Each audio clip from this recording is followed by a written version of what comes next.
Lori. Nurse, will you do me a favor? Help out my friend here. Make it a double.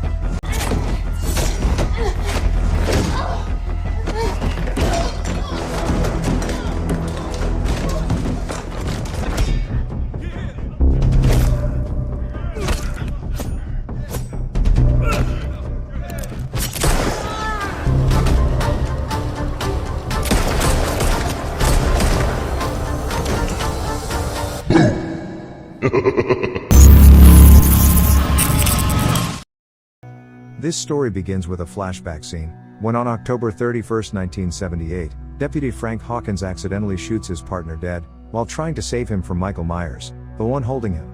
He also prevents Dr. Samuel Loomis from executing Michael. 40 years later, on October 31, 2018, after being stabbed and left to die by Dr. Ranveer Sartain, Hawkins is found by Cameron Elam, who calls an ambulance. Hawkins regrets not allowing Michael's execution and vows to kill him. Full of anger, hatred and revenge, Michael began to terrorize and take revenge one by one against the citizens of Haddonfield. Meanwhile, Tommy Doyle celebrates the 40th anniversary of Michael's imprisonment along with fellow survivors Marion Chambers, Lindsay Wallace, and Cameron's father, Lonnie Elam, all having encountered Michael in 1978. Firefighters responding to Laurie Strode's burning house unknowingly release Michael, who slaughters them with their own equipment. Michael managed to escape and brutally massacred everyone he met. If you think with common sense, everything that Michael did was beyond our understanding as humans, you could say that Michael had gone mad and couldn't use his common sense anymore. Meanwhile, the people of Haddonfield are celebrating Halloween night. They are wrapped up in various spooky costumes. One by one the residents began to share their stories or experiences when they were young, but at the same time, they did not realize that Michael was out there in action. Lori, her daughter Karen, and her granddaughter Allison are taken to Haddonfield Memorial Hospital, where Lori undergoes emergency surgery, and she also loses a lot of blood from the dagger wound she suffered, as Michael murders Lori's neighbors before making his way back to Haddonfield. Apparently Michael almost killed him, but Lori managed to survive despite having to endure serious injuries. Karen, whose hands are covered in blood, begins to wash and clean herself at the hospital, where her mother is being treated. The team of doctors began to operate on Lori, while Karen and her daughter Allison could only pray and hope that their mother and grandmother would both be successful and recover as usual. The doctor said that the operation would take quite a while because the incision wound in Lori's stomach was quite large. Karen and Allison encouraged each other that things would be fine. They had been devastated by the death of Ray Nelson, Karen's husband and also Allison's father, who was brutally murdered by Michael Myers. Meanwhile, in another place, a husband and wife are chatting, where the wife is playing with a drone in her house without them realizing that Michael is heading there. When Michael manages to sneak into the house, and prepares to kill them both. The husband told the wife to call the police, but suddenly he was brutally attacked by Michael to death and eventually bleeds to death.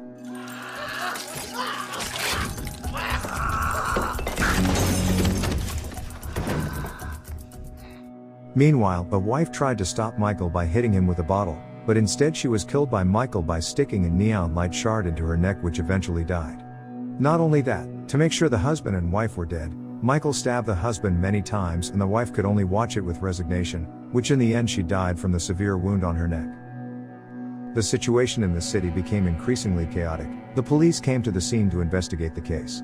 Michael kills people very viciously. He has dark eyes, so he doesn't care anymore who he kills, no matter whether he knows or not the prospective person he will kill. Meanwhile, news about the bus accident that the prisoners were traveling in was being broadcast on TV the other day, including the 2 inmates who managed to escape. Then the authorities advised residents to stay at home, unless there was an urgent need to go out. Realizing this, the people who were partying dispersed. A couple was about to become the next victim by Michael. When they were about to go home, the man came back into the bar because he had missed something at the bar, while the woman went first to the car. How shocked the woman was, when she saw someone who she thought was Michael Myers, sitting in the back seat. Suddenly the woman ran to the bar to catch up with her lover. When residents flocked to the car to surround Michael Myers, suddenly that car went off the road and hit a building that stopped the car. When approached, it turned out that the driver had fled, leaving a riddle for the residents. Elsewhere, a couple living in Michael Myers' former home were celebrating Halloween night alone. They didn't realize that Michael was on their way, but before that, they were surprised by the behavior of a teenager wearing a costume and scaring them. To frighten the teenager, they recounted that once, when Michael Myers was still living in the house, he killed his sister who was on the top floor of the house. Hearing the story, the teenagers fled in fear, and they went back into the house. Tommy, Marion, Lindsay, and Lonnie learn of Michael's killing spree through a wireless emergency alert. Bar patron Vanessa supposedly encounters Michael in her car, but the driver crashes and escapes unnoticed. Tommy forms a mob of vengeful Haddonfield residents to hunt down and kill Michael. Meanwhile at the hospital, several police officers came to ask Allison and Karen some questions about the disaster that was befalling her. One of the detectives informs Karen that Michael Myers is still alive and currently wandering the streets of Haddonfield. Karen is shocked when the detective informed that Michael is still alive, and withholds that information from Lori to allow her to recover.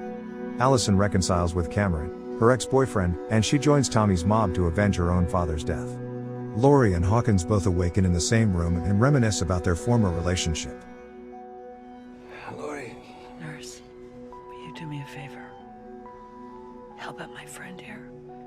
Make it a double. Allison reunites with her boyfriend. They join forces with other citizens to devise a plan on how to defeat Michael Myers. The citizens are gathered, and will attack Michael Myers tonight.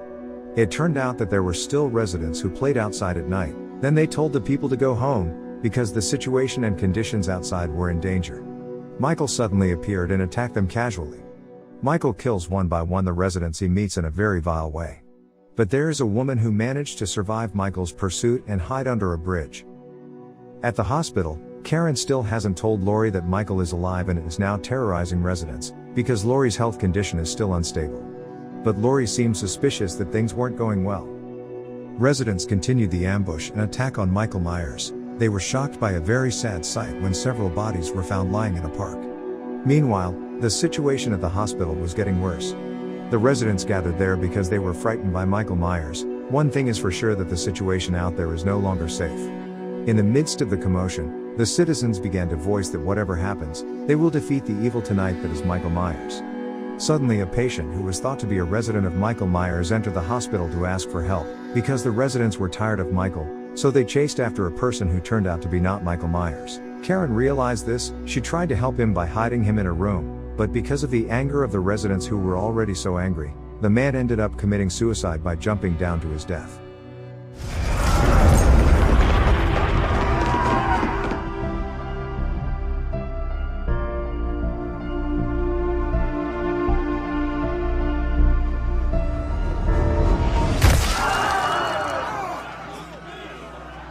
Because of the chaos that occurred at the hospital, Lori finally finds out that Michael is still alive. Feeling summoned by Michael's resurrection, Lori leaves the hospital by injecting painkillers, even though Karen forbids it and remains in hospital rest. Return to Michael's former home, where the couple is enjoying a beautiful evening. Suddenly they were interrupted by a noise from behind, which turned out to be Michael. They were finally killed one by one in a very heinous way. While warning the Haddonfield community to stay inside their houses, Marion, Vanessa, and her husband Marcus are killed by Michael. Lindsay escapes and is found alive by Tommy, Lonnie, Allison, and Cameron. The group map out Michael's path and his victim's location and deduce that he is heading towards his childhood home. Tommy takes Lindsay to the hospital and reunites with former Haddonfield Sheriff Lee Brackett, whose daughter Annie was killed in 1978, and informs Lori about Michael's survival. Across town, Michael murders the current owners of his home as Lori prepares to leave the hospital. Lance Tovely, a fugitive convict from Smith's Grove Psychiatric Hospital and Vanessa's car driver, who escaped alongside Michael when their bus crashed, arrives and is mistaken for Michael. Tommy's mob pursue him through the hospital before Karen realizes that he is not Michael. Despite her attempts to calm the mob and help Lance, he jumps out a window to his death. Lori urges Karen to work with Tommy and Brackett to hunt Michael down. Elsewhere, Lonnie heads in alone to Michael's home and is killed. Allison and Cameron rush inside and find his corpse before being attacked by Michael, who murders Cameron. Allison and her boyfriend are shocked when they reach Michael's former home and find that the owner is dead. Then Michael attacks him and his boyfriend, But unfortunately for Dylan, who is finally killed by Michael.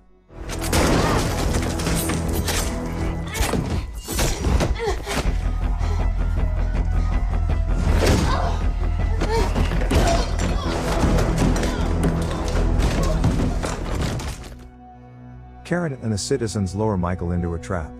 They manage to surround him and then ganged up on Michael until he lay dead. As Michael prepares to kill Allison, Karen stabs him in the back with a pitchfork, steals his mask, and taunts him to follow her. She leads Michael into Tommy's mob, who swarm, attack, and seemingly kill him.